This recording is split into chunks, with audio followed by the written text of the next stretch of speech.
नमस्कार भक्तजनों, मैं आपको माघ मास महात्म्य का 19वां अध्याय सुना रही हूँ।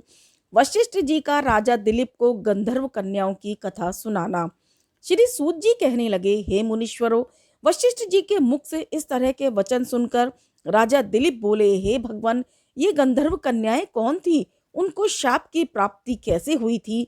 लोमश जी के उपदेश से उनका पाप किस तरह शांत हुआ? उन्होंने माघ मास में किस जगह स्नान किया? राजा दिलीप के ये वचन सुनकर महर्षि वशिष्ठ जी कहने लगे, हे राजन, अब मैं आपके सामने उस व्याख्यान को कहता हूँ जिसके सुनने से अपूर्व शिक्षा और धर्म का लाभ होता है। पूर्व काल में कुबेरपुरी में गंधर्वों में श्रेष्ठ 5 भाई थे जो गंधर्व विद्या में परम निपुण थे। उनमें सुख संगीति के प्रमोदिनी, सुशील के सुशीला, चंद्रकांत के सुतारा, सुप्रम के चंद्रिका और स्वरवेदी के स्वस्वरा नामक कन्याएं थी। हे राजन, ये पांचों कन्याएं सुंदरता की खानी थी, गान विद्या और नृत्य कला में निपुण हो गई थी। जिस समय कुबेर की सभा में नाना प्रकार के वाद्यों को बजाती मैं नृत्य करती तो सारी सभा चित्रलखी सी हो जाया करती थी।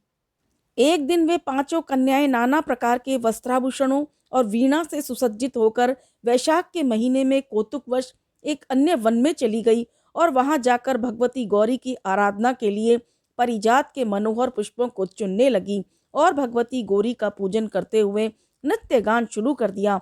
हे राजन, जिस समय वे कन्याएं नृत्य गान कर रही थी उसी समय स्नान के लिए एक महर्षि वेद निधि के सुपुत्र आग्नेय ऋषि आकर उपस्थित हुए। हे राजन, उस ऋषि कुमार का मुखमंडल कामदेव के रूप सी सीमा को भी लांग रहा था। इस प्रकार साक्षात कामदेव के समान उस सुंदर ऋषि कुमार को देखकर गंधर्व कन्या उसके रूप पर मोहित हो गई और अपने मन में सोचने लगी कि पार्वती जी ने खुश होकर मेरे लिए यह पति भेजा है, इसलिए मैं ही इसे वरूंगी।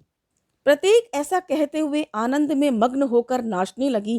हे राजन, इस प्रकार जब उसने उन कुमारियों के बारे में कुछ कहते सुना तो मध्याह्न की क्रिया से निवृत्त होते हुए उस ऋषि कुमार ने अपने मन में सोचते हुए ये कहना शुरू किया कि यह तो बड़ा भारी विघ्न उपस्थित हो गया है, क्योंकि ब्रह्मा, विष्णु, महादेव आदि सिद्ध देवता और मुनीश्वर भी नारी की अद्भुत लीला द्वारा जब मोहित किए जा चुके हैं, तब मेरी क्या गणना है।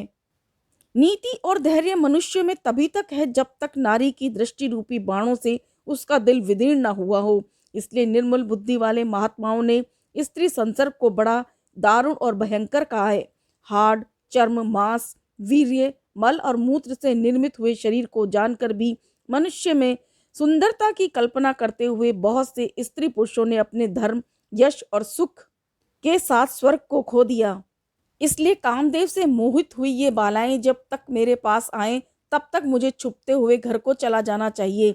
हे राजन, ऐसा मन में विचार करने के बाद वह धर्मात्मा ऋषि कुमार योग विद्या से वहां से गायब होकर अपने घर को चला गया। इसके पश्चात जब गंधर्व कन्याओं को चारों ओर देखने पर भी वह दिखाई न दिया तो उसको नाना प्रकार के नामों से संबोधित करती हुई वे गंधर्व कन्याएं बेहोश हो गई।